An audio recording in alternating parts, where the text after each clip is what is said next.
I wouldn't even think about that. I'd just be like, that's funny.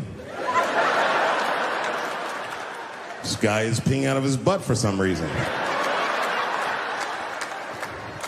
Oh my God, he must be a veteran. Thank you for your service.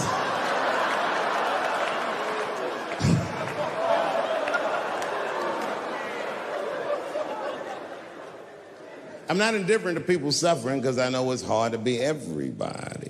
We blacks, we just got our first big holiday in a long time. Happy belated Juneteenth to the blacks.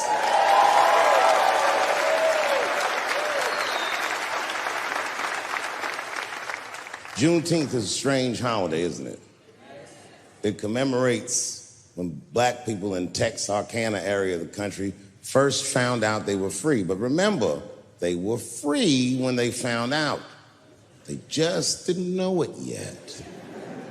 Very, very interesting holiday. You know, I learned something. This is a wild story.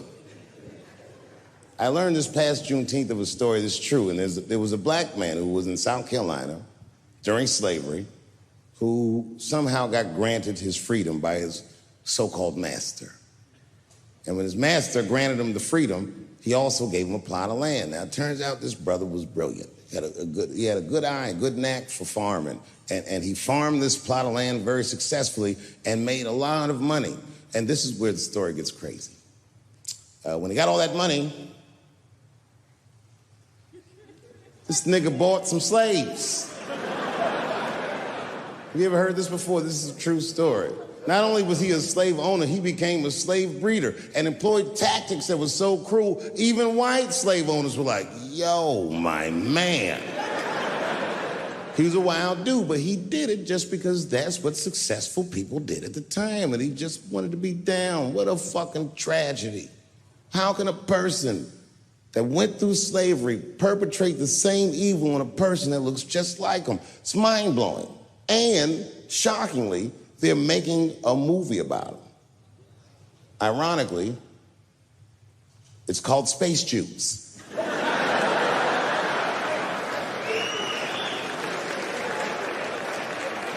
Space Juice.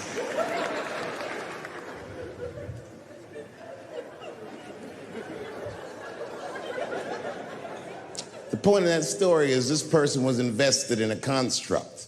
That was the construct of successful people, and he just followed the roadmap of successful people. He followed what they call an incentive. Now, everyone struggles, but I'm very invested in the gender construct, personally, because I'm a man with kids and a wife, and I like that warm, wet, soft pussy that my wife has. This does not mean that I feel like another point of view can't exist. I was doing a nightclub in Oakland 16 years ago, and this is the first time that the trans community ever got mad at me that I knew about. And I was nobody. I just quit Chappelle's show. It was like a nothing hole-in-the-wall club, and I was doing some transgender jokes in Oakland. It was 16 years ago. My pronoun game was not as nice as it is today. I went too far. I said things like tranny and shit. I didn't know these words were bad. And a woman stood up and just gave me the business. Started screaming at me. And I'm sure it was a woman. But she kept calling me transphobic and all this shit. I'd never even heard these words before. It's really weird. I didn't trip. I just gave security the look like, you know, get that bitch out of here. And I kept it moving. And then she went to the press, and the next day, one of the gay papers wrote all the same things she had said to me about me in the paper. Misquoted the jokes and was calling me transphobic. And again, all these words, I'd never heard them before, but every time that I talked with anybody from that community since, they always repeat the talking points from that article.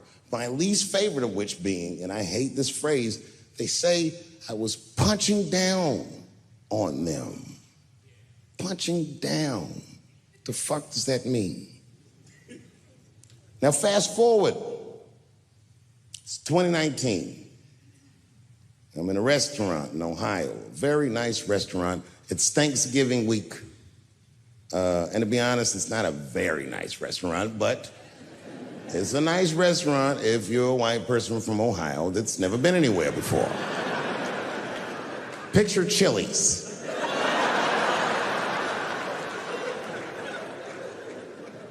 I'm sitting at the bar, I'm having a drink by myself, and the only other person in the bar is a woman, a couple stools down, and she was alone, and she was older, and that made me feel sad because it was the holidays. So I told the bartender, send that woman a drink on me.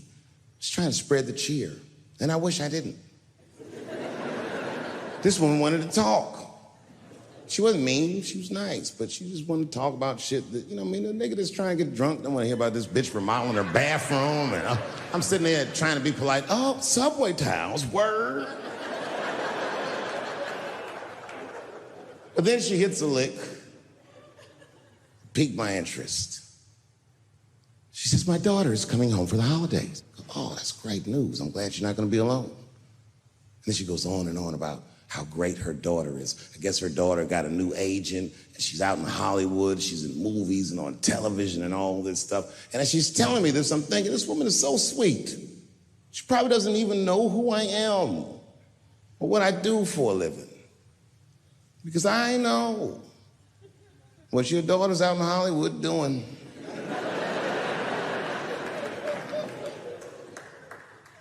And then she goes, would you like to see her picture? Oh, now I don't want to see this woman's picture, but what am I going to do? I go, okay, yeah, sure, I'd love to see the picture. And I grab the picture, and this is all I say. This is all I say. Oh. She's very beautiful. And as she puts the picture away, she looks mean all of a sudden, like she caught me in some kind of trap. What does that face mean? And then she goes, she's transgender. And I think to myself, oh, this bitch does know who I am.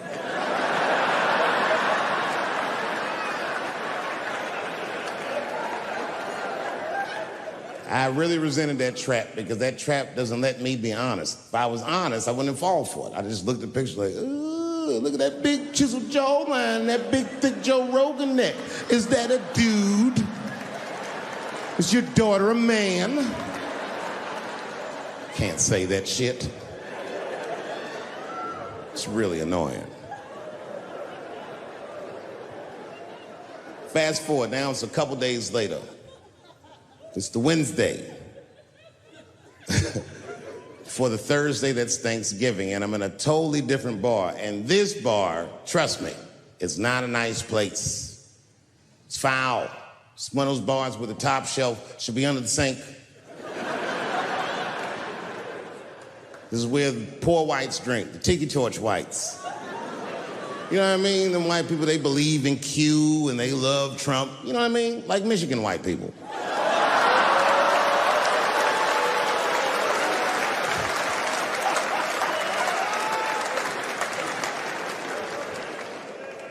I remember I was at this bar one time. This is that kind of bar it is. I was in there one time, I was fucked up. And I turned around to everybody in the bar, I go, hey, everybody, I'm gonna buy everyone in the bar around the drinks. And all the motherfuckers like, hoorah! And the bartender knew I was drunk, so she pulled me aside. Mr. Chappelle, are you sure about that? That's going to be $16.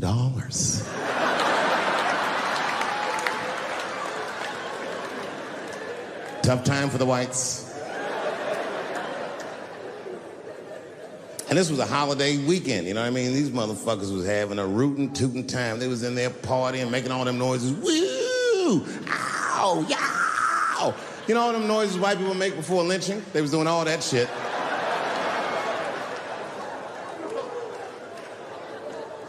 I was drunk. I looked over my shoulder. I thought I was tripping. I guess who was in the bar? I thought I was seeing things. I looked across the room, and I saw the trans bitch from the picture. I couldn't believe it. I said, what is a trans person doing in a place like this? This is very dangerous behavior. And she was with two big, buff, gay black dudes. I didn't know these dudes, but I know they was gay. If they had a dick in their mouth, they wouldn't look any gayer than they did just sitting there.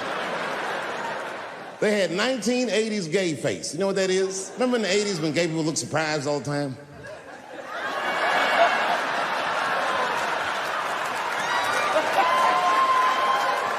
Close your mouth, nigga. What's surprising? You know what I mean? But they was huge. They looked like Juicy Smouye's trainers.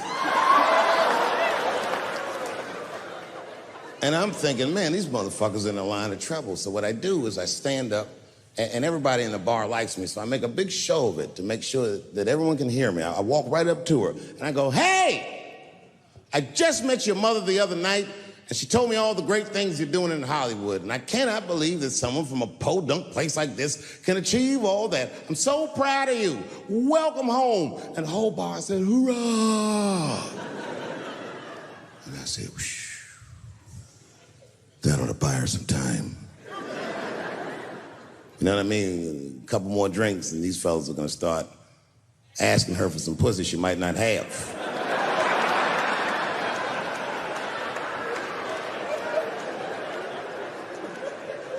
And she was very gracious. She said, thank you so much. And we shook hands. And as she was shaking my hand, her face turned mean, like her mom's.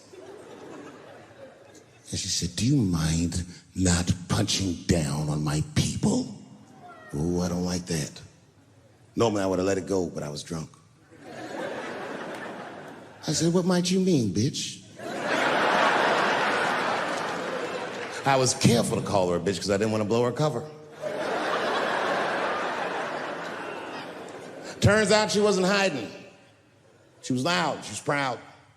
She let me have it in front of everybody, screaming at me all the talking points from that article. You transphobic, this and that. Kept clapping her hands in my face. Let me tell you something. I said, where you learned this from? Black bitches kept doing, let me tell you something, honey. So annoying.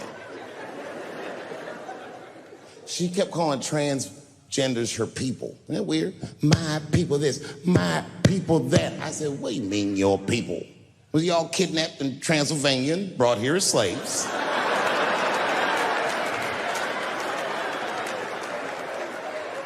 She said, my people have struggled for decades, honey. Decades. And I looked at them gay black dudes like, is there anything you niggas need to tell this bitch? Clifford.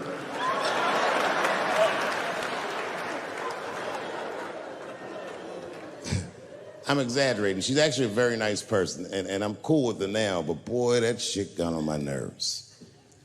And it got on my nerves because whenever someone says that to me, I know they've never seen me for themselves. They just repeat what they've heard. Any of you who have ever watched me know that I have never had a problem with transgender people. If you listen to what I'm saying, clearly, my problem has always been with white people.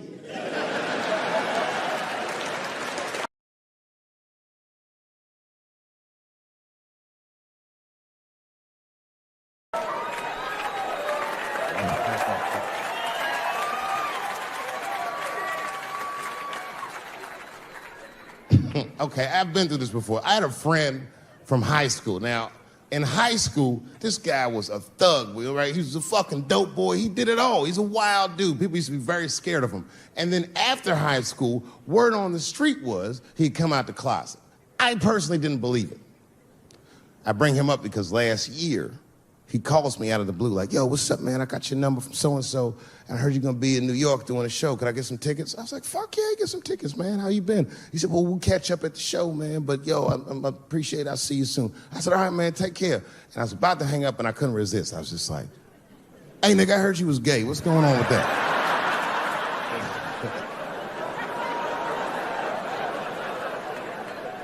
And I wish I didn't ask, because he sounded like he was dying to talk about that shit. And he had a long story about it. And it's not that I didn't care, but I was, I don't like talking on the phone. I was watching TV at the same time. So I just wasn't really paying attention like I should. But I was trying to sound supportive, but I didn't really know what to say. So I was just like mumbling shit throughout this conversation. I was just like, well, nigga, you gay, man. You just gay. Like,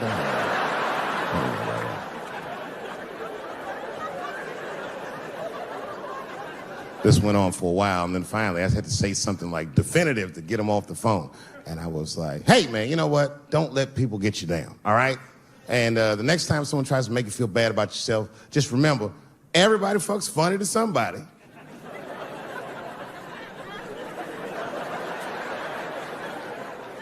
He didn't like that shit. He's like, what the fuck does that mean? I said, huh? He said, you saying I fuck funny, motherfucker? I said, no, that's not what I'm saying. I'm saying everybody's different. He said, you ain't say different, nigga. You said funny. What's so fucking funny about the way I fuck? And I said, hey, man, I fuck feet. He said, what? Oh, this is not a joke, ladies and gentlemen. I get women to squeeze their feet together like this, and I fuck them right in that little space in their feet. But you can't build a community behind that shit. There's no flag for us. That shit made him laugh. And the next day, after the show, I saw him backstage. He was like, yo, what's up, man? I'm like, oh, shit, what's going on? And he had his buddy with him. He goes, Dave, I want you to meet Manuel. Manuel's my fiance. We're in New York getting married because it's legal here. I said, well, congratulations, fellas. And Manuel was like, gracias. And he went to go get some drinks.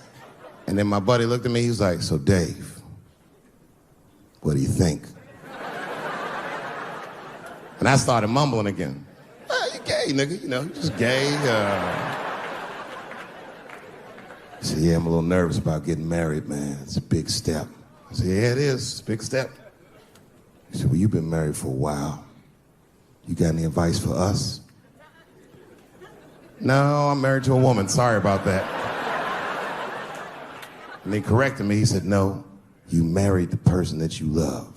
So it's essentially the same. I said, you know, man, the problem with that statement is that it makes the assumption that I love her. But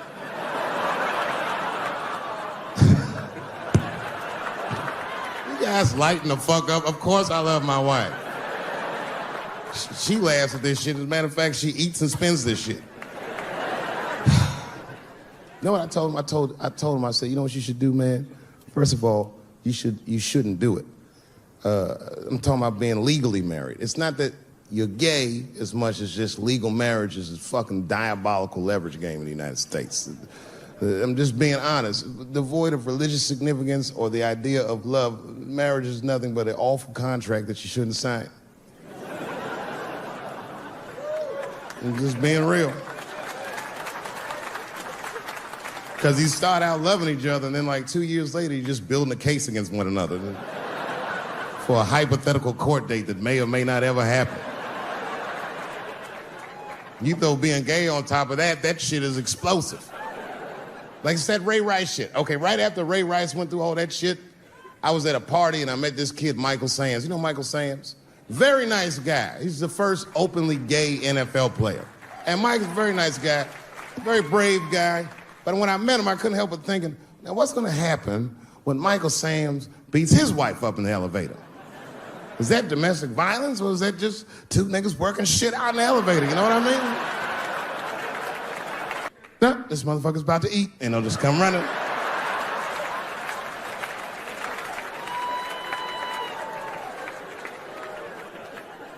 Baba got me through a very difficult time in my marriage. We spend the most time together. Like, it's not that me and my wife don't spend time together, but we've been married so long, it's like we don't talk like, I don't know if anyone's married here, but if after 10 years, all that chatty shit goes away. You've said it all. You know what I mean? It's just, yeah, we're just in the zone. She says the same shit to me every night before she goes to bed. I'll be the last one up. She's like, I'm gonna get some sleep, Dave. Good night. All right, babe, we'll stay up and watch television. Good night.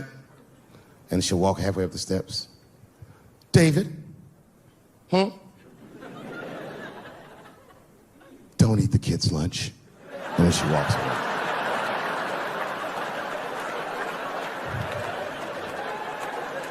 Well, the crazy shit is I don't even eat their lunch anymore. Back in the day, I used to eat that shit. You know how that goes. I might smoke some weed in the middle of the night and she'll leave neatly wrapped sandwiches all over the kitchen. I'm gonna eat it. What's the big deal? Why can't you just make another one in the morning? I mean, it's like, I got sons anyway. And sons love everything their dads do. My kids will be at school the next day, just look like, oh, Dad bit my sandwich. Oh, shit! Their dad is Dave Chappelle, man. You could trade that sandwich. I said, it's the 4th time this week. I'm tired of this sandwich biting bitch. I said, stop using that word. Let's go home. That's a quiet car ride home. We got to the house, he just ran right up to his room, slammed the door. His mother came downstairs. By then, she had heard about everything. She was looking at me like, oh my God. I said, I know, it's fucked up. She said, you bit that goddamn sandwich, didn't you, Dad? I said, I'm tired of you accusing me of shit. And I just ran out of the house. Jumped in my car and drove off. Of course I bit that sandwich. But I knew that she was just really mad about that tape, so now she's gonna punish me about a fucking sandwich I bit. And I was mad as fuck. You know what I said to myself? I said, I should just never go home. Fuck this shit. You know, by the way, that's how people used to get divorced in the 40s. Wasn't no divorce court in America. Back in those days, if you want to get out your marriage, you should tell your wife, hey, baby, I'm going to get a pack of cigarettes. I'll be right back. You would just leave with the clothes on your back. That's when men were men. And there was no internet back then, so you could move 11 miles away and have a whole new life.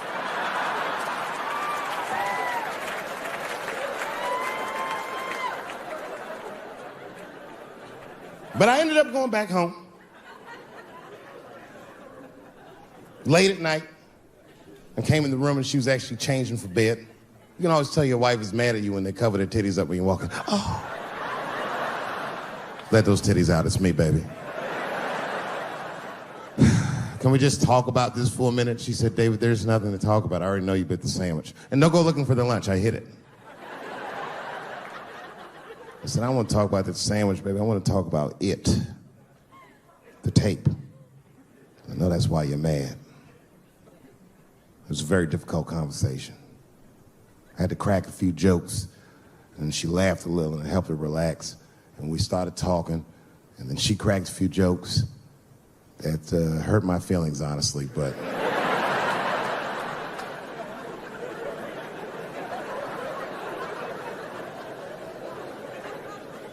We talked, and you know what she told me? She told me that she was madder about the second extortion tape than she was about the first one. Which doesn't make sense at all. What's wrong with a guy touching his own private parts? It's my own business. It's not like I do it all the time. As a matter of fact, sometimes I do it for her benefit. A lot of guys do this. It's called the mercy jerk. That's the one that happens in the middle of the night when you're about to roll on top of it and you see her face and you're like, she looks tired. That takes a lot of love and discipline to back out of a room with a rock-hard dick. Sometimes I don't make it. Uh-oh. Someone fell asleep with their socks off, didn't they? You can't rape feet. You can't rape feet. Only time I jerk off now is if I know how long she'll be gone. It's the only way I can get my head in the game. Sometimes she'll tell me, Dave, I'm gonna take the kid to my mom real quick. Probably be back in a couple of hours. A couple hours?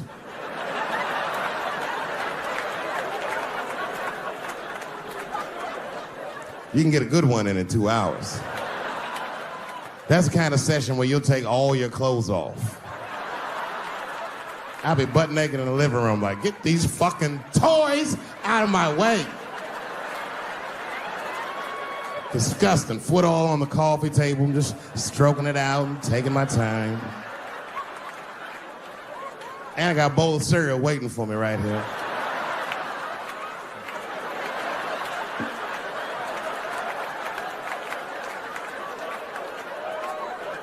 That's when you have the privacy, you can have a loud orgasm. I miss those. Ah! Ah! Ah!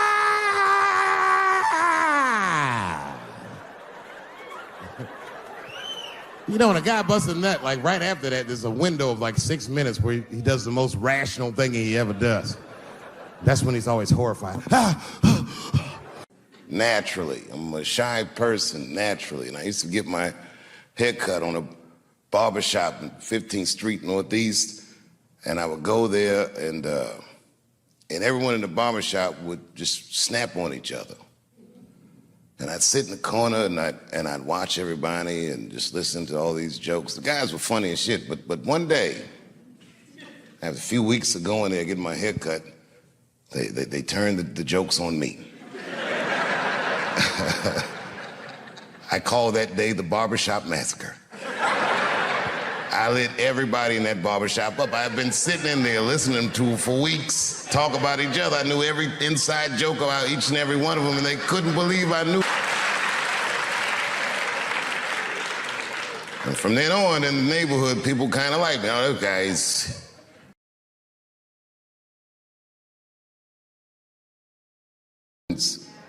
That I don't know that I've seen since I left this school. I can remember, and I won't say names, there was a student that went here that used to sell drugs. Well, it wasn't just a student, but this particular guy.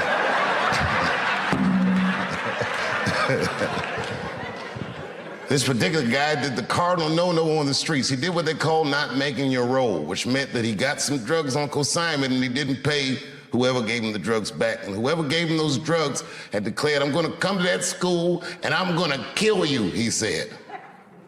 And my man was scared.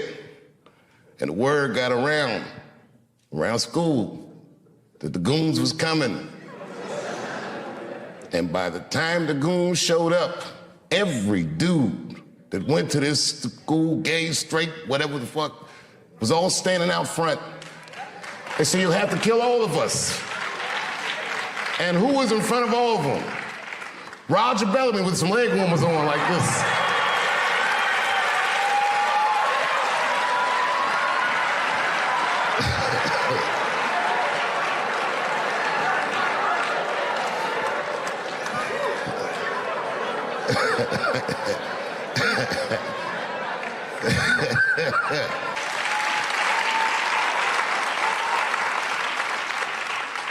I didn't have the suspicion that most new kids get. I was an oddity, a new toy. I was quirky. I wasn't a snappy dresser. I didn't really know what the fuck was going on because the crack epidemic itself was new to me and they were all refugees from their neighborhood schools.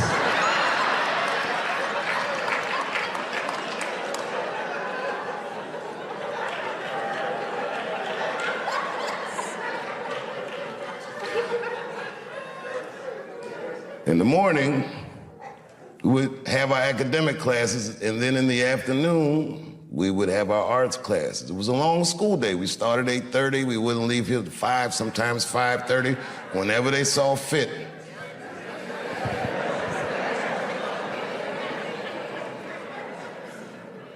It's funny walking in here tonight, because I saw the pride flags up. And I remember when I came here all those years ago, it's the first time I'd ever met a kid who was just like gay. And was never strange to us. Their sexuality or their gender identity was the least remarkable thing about a person that could dance as well as Roger Bellamy or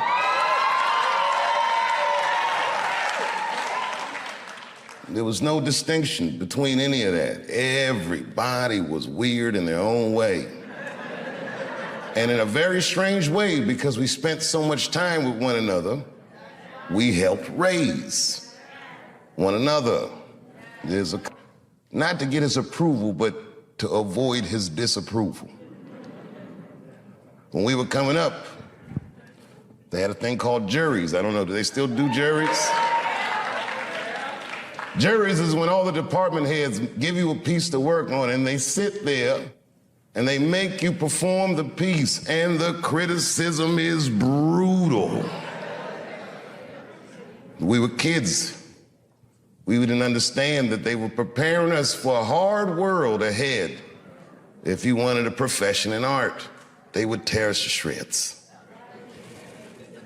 The stress of a jury, and man, I never practiced. Naturally, I'm a shy person, naturally, and I used to get my hair cut on a barbershop in 15th Street Northeast. And I would go there, and everyone in the barbershop would just snap on each other.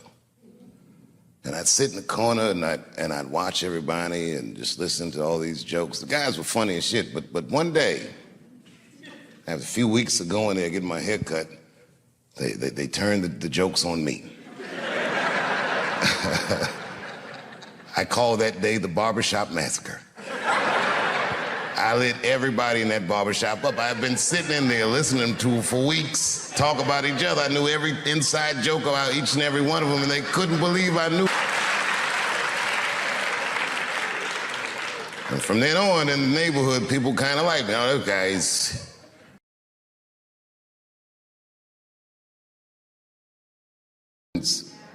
That I don't know that I've seen since I left this school. I can remember, and I won't say names, there was a student that went here that used to sell drugs. It wasn't just a student, but this particular guy.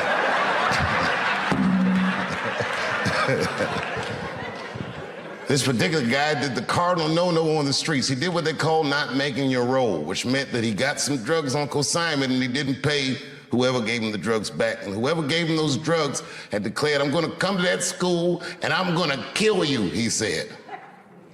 And my man was scared. And the word got around school that the goons was coming. And by the time the goons showed up, every dude that went to this school, gay, straight, whatever the fuck, was all standing out front.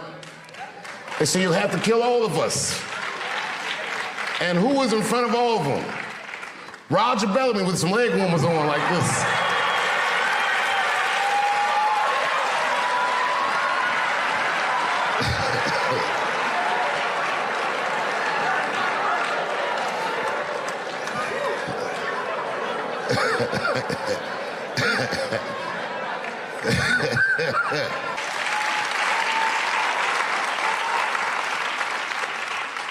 I didn't have the suspicion that most new kids get. I was an oddity, a new toy. I was quirky. I wasn't a snappy dresser. I didn't really know what the fuck was going on because the crack epidemic itself was new to me and they were all refugees from their neighborhood schools.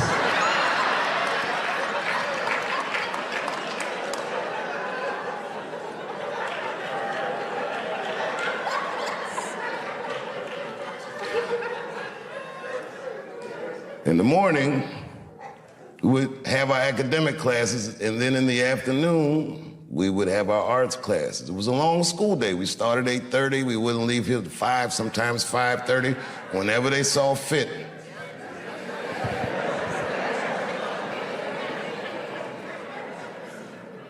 It's funny walking in here tonight, because I saw the pride flags up. And I remember when I came here all those years ago, it's the first time I'd ever met a kid who was just like gay. And was never strange to us. Their sexuality or their gender identity was the least remarkable thing about a person that could dance as well as Roger Bellamy or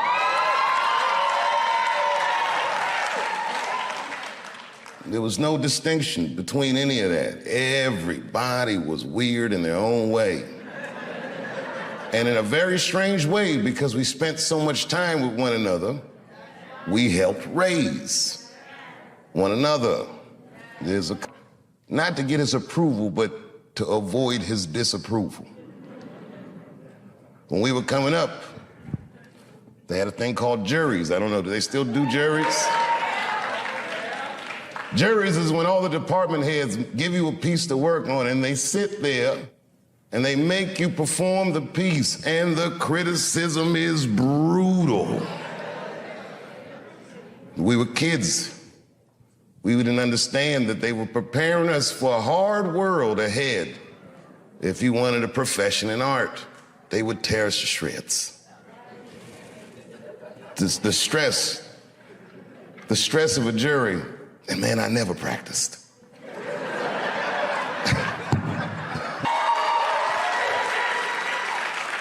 Remember what it was first like? When you first walked through the door, and it was in the afternoon, and everyone was in their arts classes, and the girls had tutus on, and everyone was weird and walking around the hallway like you weren't sure where anyone was supposed to be, and you could hear people practicing their horns and shit all through the hallways. There was art bouncing off the walls. The minute I walked through the door, there was a gallery of all these children's work, and these pictures were amazing.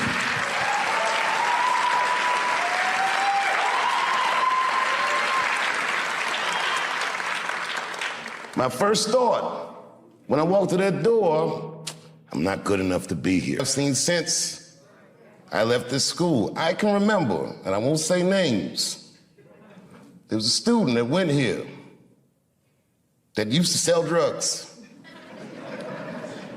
Well, it wasn't just a student, but this particular guy.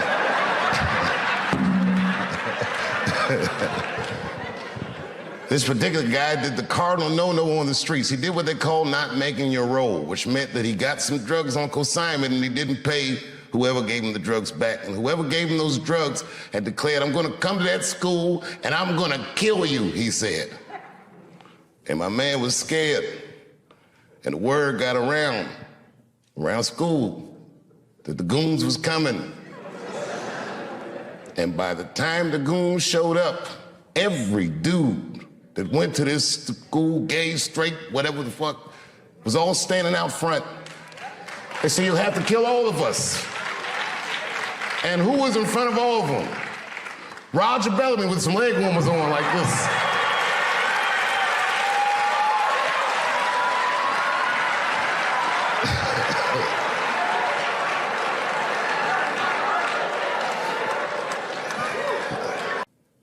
That changed the way I do comedy. That like turned a light switch on. It was two teachers. Donald Lease. Donald Lease, may he rest in peace. Maybe one of the single best educators that I've ever met in my life.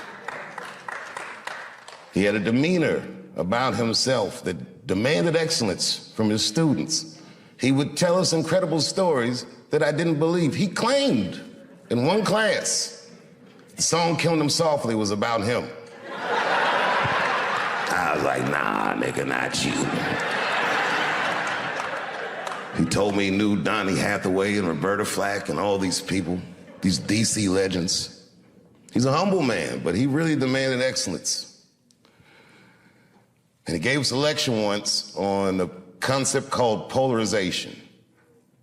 Polarization meaning the idea that if you can make everybody look at the same thing at the same time, that their rational mind will decrease and their emotional response will increase. He said that's how audiences work, that's how mobs work, that's how you make a person lose themselves in the crowd. I got it. As he was saying this, he would hold a staple in his hand. It was a good lecture. He said, everyone focus on the staple, and then he would explain to us what polarization is as we're all looking at the staple, and then he'd scream, ha! And everyone would jump, oh! And he said, what you scared of? Oh, shit, that works.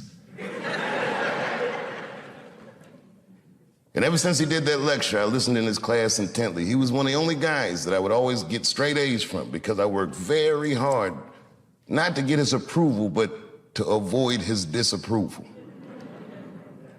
When we were coming up, they had a thing called juries. I don't know, do they still do juries? Juries is when all the department heads give you a piece to work on and they sit there and they make you perform the piece, and the criticism is brutal. We were kids. We didn't understand that they were preparing us for a hard world ahead. If you wanted a profession in art, they would tear us to shreds. The stress of a jury, and man, I never practiced.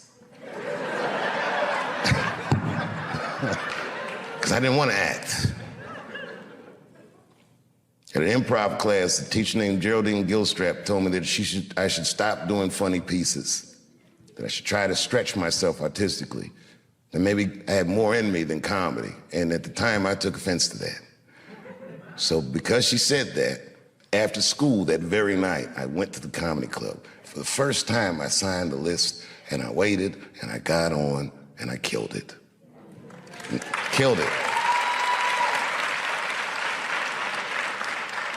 Must have been 35 years ago, night after night, I killed it. I'd show up with a bag of tricks that I learned at school, and I would dominate adults on a regular basis. Couldn't wait to get out of DC. When I was 17, I moved to New York. and lit that comedy scene up. I was obviously talented. You'll hear stories about people saying that I discovered Dave Chappelle. It's like saying you discovered sunshine. I was shining on everybody.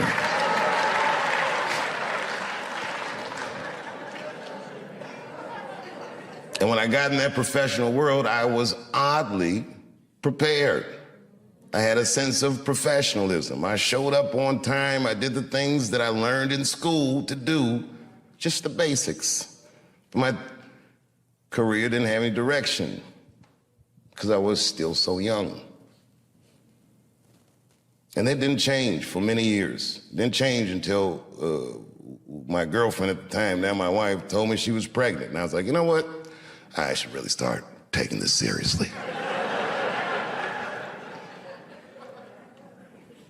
When she told me that, before the baby was born, I had done my first HBO special, and then I went to work on a sketch comedy show idea I had, and Chappelle show came out when my son was still maybe 18 months years old. And I bet on myself. I took less money. I remember that, so I could do what I wanted to do. I said, you don't have to pay me that much, but you can't ever tell me that I can't do what I want to do. I did the first season, I'll tell you, for $300,000. Which sounds like a lot of money, but.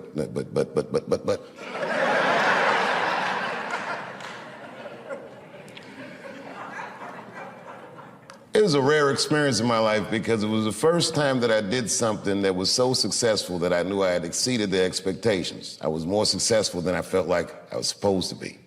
They didn't plan on that. The second season came out and it was a juggernaut, and then I remember this was the single best day of my career. The Rick James episode of Chappelle Show had come out.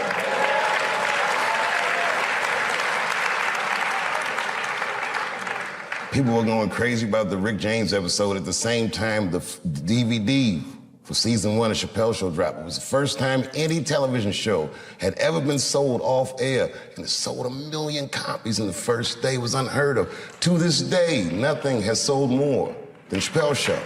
It's still on the top 10 in Netflix. All those great things happened, and my contract was up, clearly. Clearly, I was about to be rich.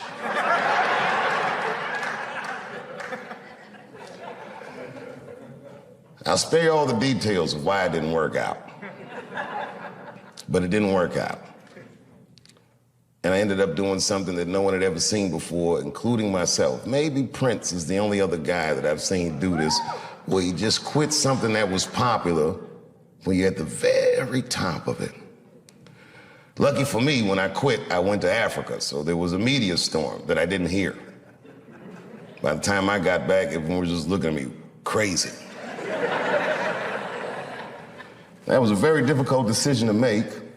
The entire world told me I was crazy, but I was sure I was being true to myself and to something that I learned at Ellington.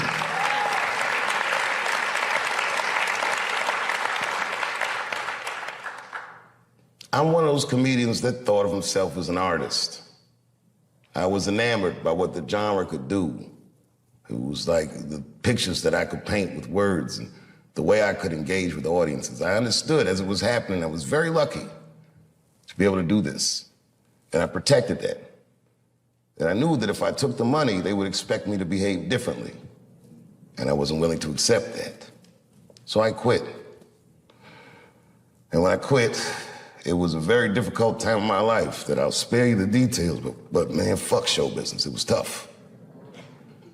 And then one day I was in Panama City, Panama, and I was at a hotel, and I looked at the lobby. There was a painting of Abraham Lincoln. And then I would look closer. It wasn't a painting. It was all pennies, just pennies, on a black canvas arranged into the face of Abraham Lincoln.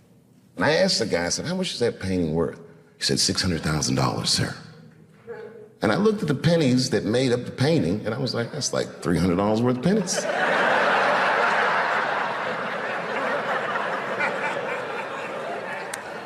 A light bulb went in my head. I realized the value of art. Some of the biggest wars and crimes and scandals in history were financed through the theft of art. Art is a powerful commodity. And artists, if you're good at it, should never behave as a commodity. That's a tough one.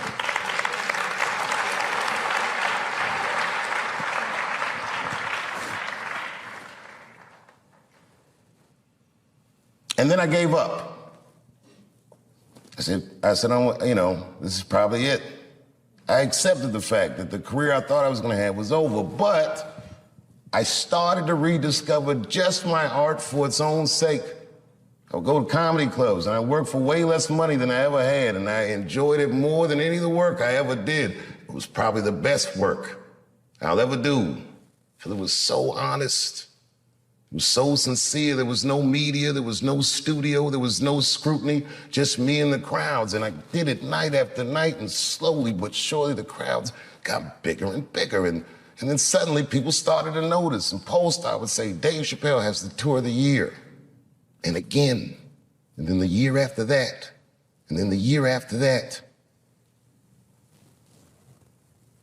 And then Lorne Michaels asked me to do Saturday Night Live. And it wasn't just like he asked me, he was courting me. I didn't even know it. He gave me this whole long speech. I was like, all right. And then I read some book about Lorne Michaels starting Saturday Night Live, and I read the speech that he gave Richard Pryor when he wanted him to host the show, and I said, holy shit, that's the same shit he said to me. And I did it. And that was an enormous amount of pressure. It had been 12 years since I had been on television, or since I had even talked to the media. And I remember I signed my Netflix contract on my way to my mark for the monologue. If you do live television, they count down every second. 30 seconds. Are you sure this contract is good? It's good, just sign the paper, it's good. 22 seconds. Oh, nigga, you better not be tricking me. 10, 9, 8, 7, 6, 5, 4, 3, 2, 1. I walked out on that stage and I killed it. It was natural. It was nothing. It was easy work. Got an Emmy for that one too. First Emmy I won. And when I walked on the stage, after being in the cold for so long, for the first time when I walked on the stage, I'm like, damn, nigga, I just made $60 million. That's what I thought to myself. It's been great ever since.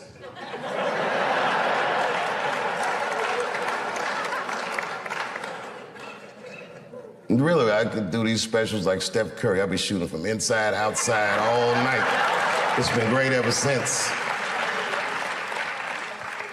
A lot of my friends are athletes, and I never could understand what it would feel like to only have a limited amount of time to be great. You got 20 years to be the best, or 30 years to be the best. But when you do art, you could be great whenever the will decides that you're great. I feel very lucky for that. And I never forgot this school. I've always come back and checked in. One of my favorite honors was doing the commencement at Ellington. I can't even remember what year it is. I just remember they cheered for me when I came out. I wasn't a big star, but I was their star. And I felt like I was home.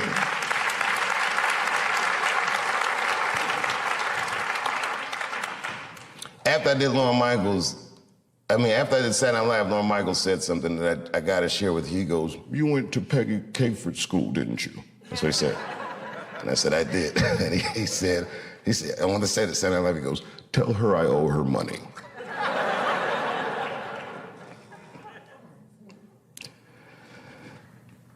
You know, I never asked to have this theater named after me.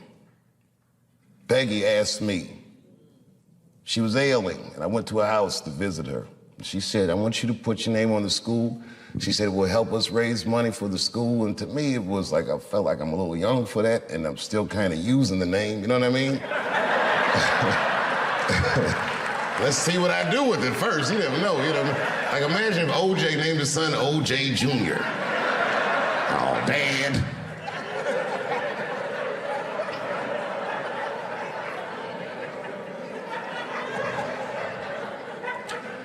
And around then, I was receiving the Mark Twain Prize, huge honor. And the next day, all the artists that came to honor me, the Bradley Coopers and Chris Tuckers and all these great people, came to Ellington and they taught masterclasses for the students. And Peggy Cooper Cafritz, as sick as she was, got out of her bed so she could be with her babies. She never left us. So I did it. Say, you know, whatever you want to do, however I can help, I'll do it. I got to tell you, if you quit a show like Chappelle's show, I don't know if you know what happens to you professionally, but I'll tell you what doesn't happen. They don't just say, well, good luck in your future endeavors. With that media, they beat me up. With their power, they tried to make me behave. It takes a strong person. In 1987, I moved back from Ohio to D.C. and enrolled in Eastern High School and did. You must not have went there when I went there, champ.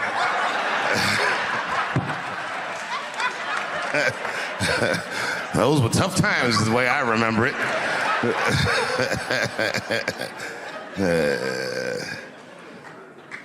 When I had gone, I'd lived with my father for 3 years. I went to middle school in Ohio, and when I'd gotten back to Washington, the crack epidemic was in full swing, and the city was largely unrecognizable to me.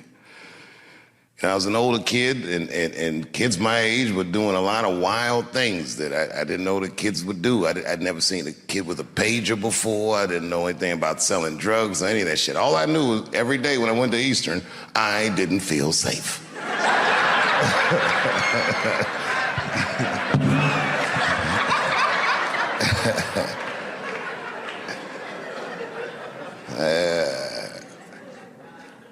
I'm a quiet guy. Naturally. I'm a shy person, naturally. And I used to get my hair cut on a barbershop in 15th Street Northeast, and I would go there, and everyone in the barbershop would just snap on each other.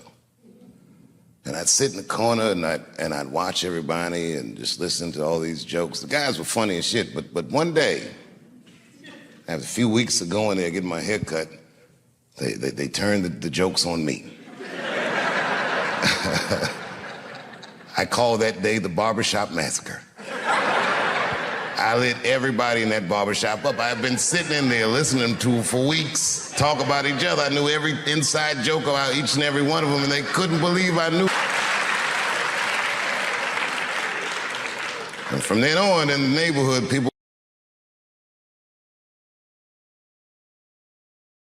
kind of like me. Oh, those guys. I came to Duke Ellington, and it was better than I could have ever imagined.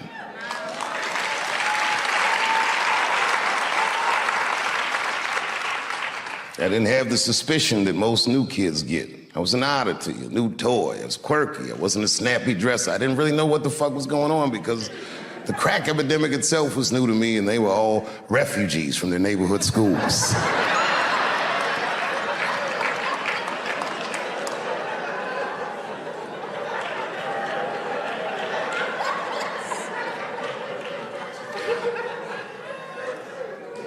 In the morning, we would have our academic classes, and then in the afternoon, we would have our arts classes. It was a long school day. We started at 8:30. We wouldn't leave here at 5, sometimes 5:30, whenever they saw fit.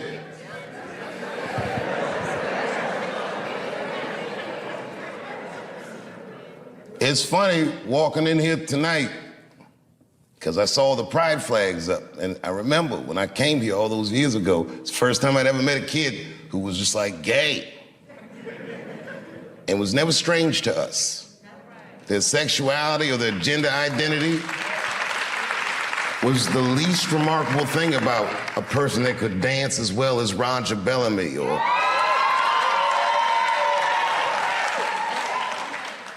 there was no distinction between any of that. Everybody was weird in their own way. And in a very strange way, because we spent so much time with one another, we helped raise one another. There's a camaraderie between these students that I don't know that I've seen since I left this school. I can remember, and I won't say names, there was a student that went here that used to sell drugs. Well, it wasn't just a student, but this particular guy.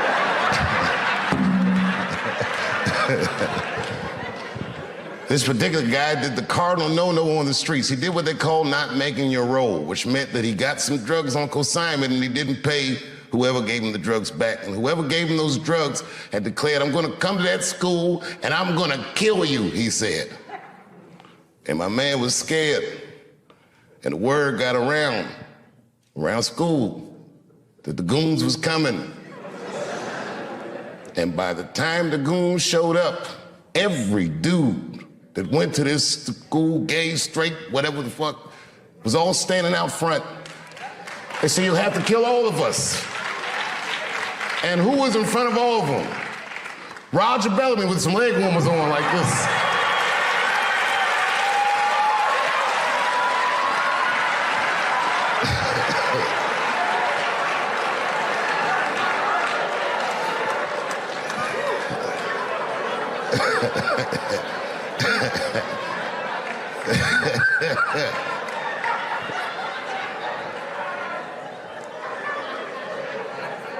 I started making friends that are still my friends to this very day, lifelong friends. As I get older, I appreciate my teachers more and more. But to tell you the truth, I appreciated them then. Teacher salary is, not necessarily what it should be.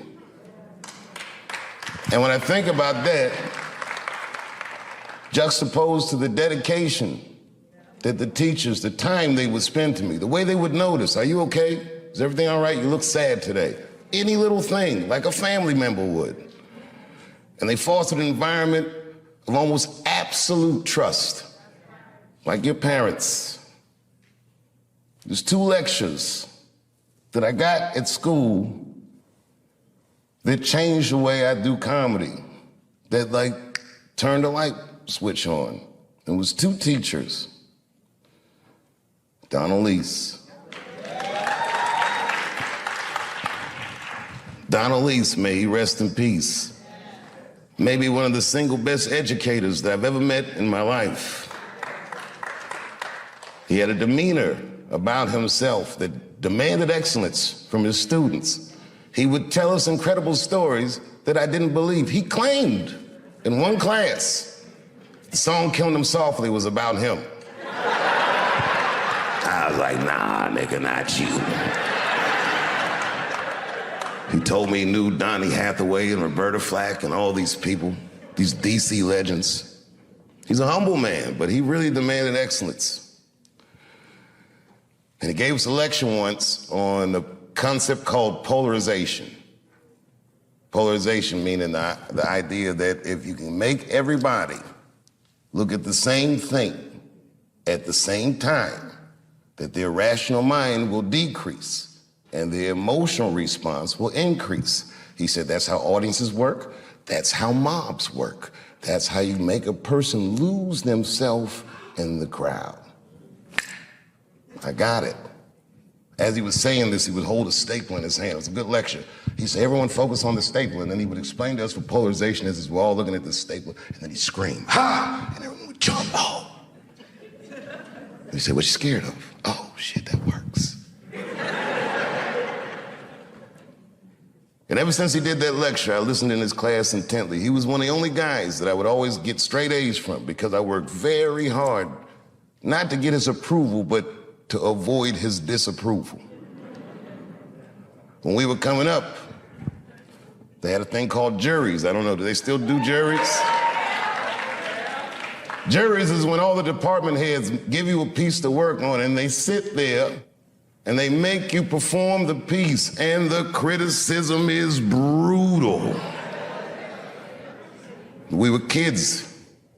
we didn't understand that they were preparing us for a hard world ahead. If you wanted a profession in art, they would tear us to shreds. The stress of a jury, and man, I never practiced. Because I didn't want to act. Here, it has happened many, many times since, where someone would intimidate me or scare me and take something that I believe was mine.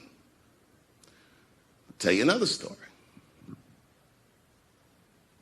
Now I'm 18 years old. I'm living in New York City, and I just finished my first road tour, which was a very difficult tour. I'll spare you the details. Now I'm back in New York, but my rent is paid, thank God.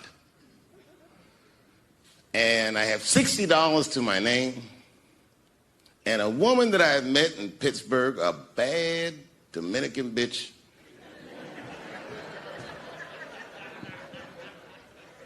was coming to New York. She was going to spend the weekend with me. I couldn't wait for her to get there. She was coming that evening. But remember, I only had $60 for a whole weekend to entertain a bad bitch. Now I'm walking through Greenwich Village, and I see something I've never seen before. 3-card Monte. You know what that is? Yeah, the guy had the whole thing. The table was set up, and he had the 3 cards, and the crowd was hooting and hollering, and he was like, find the red card, and people were playing. Sometimes they win, sometimes they lose, but it was really exciting, and I'm standing there watching it, and I noticed while I'm watching them play this game that the red card, the one you're trying to find, had just a little bend on the corner. And I'm watching it, and I'm like, yo, this guy doesn't seem to know that red card is bent. I'm going to beat this motherfucker. And I walked up to the table, and I said, let me play a hand. And I put my last $60 on that table, and he starts to shuffle and find the red card, find the red card. And I kept watching that bent card go around the table, make sure I kept my eyes on that bent card. And when he stopped shuffling, and he said, find the red card, I pointed to it with confidence. Here it is right here. And he flipped it over, and it was black. And he took my money. I couldn't fucking believe that. How did this nigga do that? Was that magic or sorcery? I was confused. So you know what I did? I sat there, and I watched him for a real long time play the game. And I realized that all those people who was doing all that hooting and hollering and betting, my God, they were his friends. They were in on the whole thing. I felt so wronged. I felt so stupid. And then the next sucker came up to the table and was about to put his money down. And I said, fuck that, man. Don't put your money there. All these niggas is in on it. It's a trick. And when I said that, the guy that was dealing, and this motherfucker was huge, snatched me up by my collar. Feel how strong he was when he grabbed me. I was a skinny little guy. And he was gonna maul me. And the only reason he didn't, I'm sure, is because he saw the fear in my face. And that fear, he looked at me. I saw his eyes go from hard to soft. He softened. Then he looked at me like the way a father would look at a child. And he said to me, young man. Yeah. I just remember all the comedians really liked that joke. And there was an older comedian. And he came to me one night after the show, after he saw the joke, and he said, listen, I got an audition at another comedy club, and I was wondering, do you mind if I do that joke? I just want to borrow it. Now, I'm a kid. I don't know any better. I'm like, borrow it? Well, I guess, sure, if it'll help your career. I let him do the joke. And then weeks later, I was waiting to go on at a comedy club, and he went on before me. And he did the joke. And after the show, I pulled him aside and I said, hey, man, I don't mind you borrowing my jokes, but you gotta give them back. He said, oh, I forgot to ask you. He goes, let me buy that joke from you for $50. And I said, man, I'd do it, but I'm just starting out. I need all the material I can get. The idea being that the more material I can accumulate, the faster I'll be able to make money for my work. I said, I can't do it. I want my joke back. I'll never forget this. Remember, I was a 15-year-old child. This guy was a grown-ass man. He stood up over me so I could see how big he was. And he said to me, really? I can just take it. And he did. I got scared because I was a child. But I never forgot that. I never forgot that. I was 15 years old. I'm 47 now. I think about this guy all the time. When I look at my own kids and I see how young and innocent they are, I can't believe someone did that to me. And I don't think about it every day because that was the worst thing that happened to me. I think about it every day because that was the first time that someone ever did that to me. But in my orientation, because the master over there might be nicer. My God, man, I was trapped. You know what? Tell you the truth. Tell you the truth. I've even thought about coming back and doing another Chappelle show.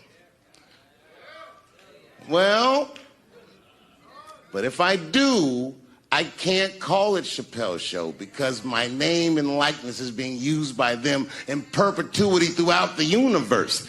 It's in the contract.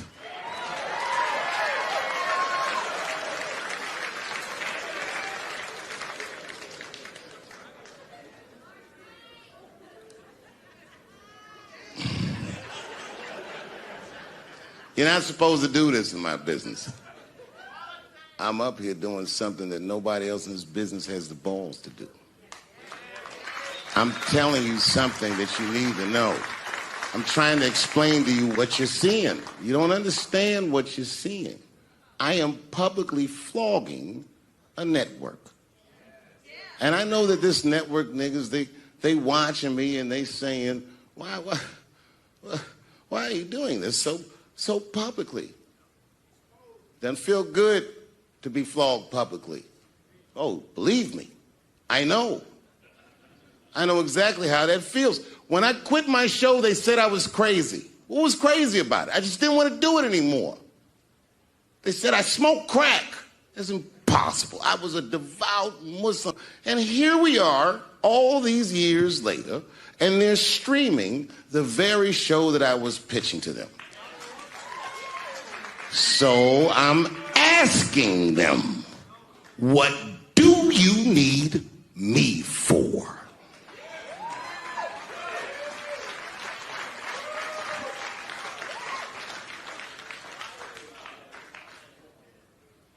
People think I made a lot of money for Chappelle's show. When I left that show, I never got paid. They didn't have to pay me because I signed the contract. But is that right?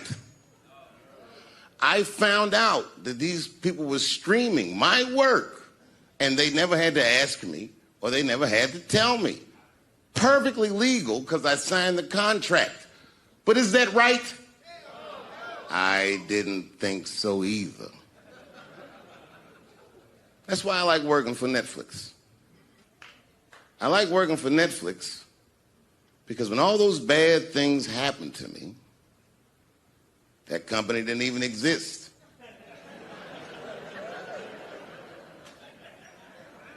And when I found out they were streaming Chappelle's show, I was furious. How could they not know? So you know what I did? I called them and I told them that this makes me feel bad. And do you want to know what they did? They agreed that they would take it off their platform just so I could feel better. That's why I fuck with Netflix. Because they paid me my money, they do what they say they're gonna do, and they went above and beyond what you could expect from a businessman. They did something just because they thought that I might think that they were wrong. And I do. I think if you are fucking streaming that show, you're fencing stolen goods. They stole that from me. They just took it. And I'm not up here trying to tell you guys that I believe that Comedy Central gave me a raw deal just because I'm black. I believe that they gave me a raw deal because this fucking industry is a monster. It's the same monster that these Me Too bitches was trying to tell you about. But they hate the monster for how it fucks. And I hate that monster for how it eats. But my God, man, it's the same monster. When I quit the show, all my friends would say, well, fuck them, Dave. Why don't you just do Chappelle's show at another network? Yeah. And why doesn't a slave run from one plantation to a... Don't ever come between a man and his meal. I never forgot that either. Most niggas would have to run the streets for years to learn a lesson that profound. It took me 2 seconds. Never get between somebody and their paper. Taking a man's livelihood away from him is akin to killing him. Do you know why Prince, the famous rock star that was a friend of mine, do you know why he called himself the artist when he came back? He calls himself the artist because that's what they call us in our contracts. Oh, these contracts are crazy. You should hear the terminology they say in these contracts. To use your name and likeness in perpetuity throughout the universe. Who the fuck could possibly know what that means? Nobody does. It's so complicated, in fact, that when you're a kid like me, you have to hire somebody to tell you what that means. And you sit down at a table and you do the contract game. And that's how I got with Comedy Central. I signed the contract. But I signed the contract the way that a 28-year-old expectant father that was broke signs a contract. I was desperate. I needed a way out. And it wasn't good money and it wasn't good circumstances. But what else am I going to do, I said. And all these white people sitting at that table told me, trust us, Dave, it's a good contract. And I looked around the table and they all seemed to agree it was a good contract. But what if it was like that game of three-card Monte? What if they were all friends and I didn't know it? And the bag of money was Iceberg's money in the first place. What was I talking about? What was I trying to tell you? Last week, 2 weeks ago, whenever it was, I call Lauren Michaels and I tell him, okay, I'll do it. I'll do Saturday Night Live on election night. And the day I made that phone call, the day I committed to it, it gets announced that Netflix is streaming Chappelle's show. Not just Netflix. HBO Max is streaming it too. I'll tell you another story about HBO. No, hear me out. Did you know, before Chappelle's show was at Comedy Central, I pitched that show to HBO. I told them what I wanted to do. Now, these are executives. All they have to do is say, yeah, we'll take it, or no, thank you, we won't. But they didn't say either of those things. They went too far. They said, literally, what do we need you for? That's what they told me, as they kicked me out of the office.